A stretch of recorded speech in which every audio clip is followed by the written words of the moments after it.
Guys, you know how the situation is in Gaza, Palestine right now. The people are in fear of dying every day from the missiles. They're in fear of dying from hunger. They don't have enough food. They have to spend a lot to actually get food. And it's just a difficult situation. Palestinian people are going through probably the worst times in the history of this mankind. It's very difficult for them. And I'm going to tell you a real life example of one of the guys named Muhammad, who's actually a mutual friend. So he's a friend of one of my friends, and they actually talk to each other. They're in direct contact with each other to talk to each other on the phone.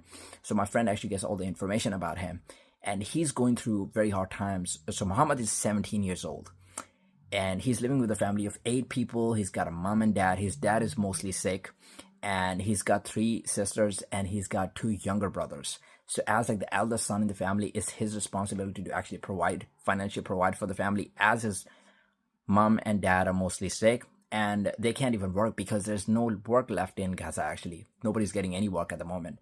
And his younger sister is actually 2 years old, who was sick for the last couple of days. So that's also a responsibility on him. The problem is they're struggling a lot with the food, because in Palestine there's not much food left. Although they do get food trucks sometimes, but the food finishes very quickly. And also there's not many of the food trucks. And when the food finishes quickly, then you have to buy food from someone else. That's at like extortionate amount. So they need sort of like financial aid right now. They need some sort of help. And even with like accommodation, they don't have proper accommodation. They're living in a tent. And that's the story with many of the Palestinian people. So that also takes money. And he's just basically in need of some sort of help. If anybody could just help them out right now. So my friend, he's created like a fundraiser online on GoFundMe. I can actually post a link in the description where you could actually help them out. And now you know that Israel has actually made a decision to evacuate Palestinians to take over Gaza, and those people will be kicked out, or they'll be sent somewhere else to probably like a different city. So that's going to need transportation as well, because the distance is not covered by, it's a large amount of distance. It's not going to be covered by foot.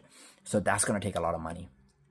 And those people are just, the Muhammad and his family, they're just going through very tough times. Even my friend, when he was talking to me last night, it was my friend said that he could hear the bombs actually dropping.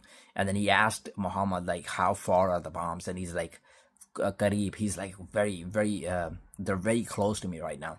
So these people are actually living in those sort of intense situations, but they didn't know they could die anytime. And when you're the one who is financially responsible for providing for the family, you're going to be more worried about all of those things. So he's the one who's actually seeking help. Also, I will mention the town that he's actually living in the last 2 days, 24 people had died. That puts like an extra pressure on you.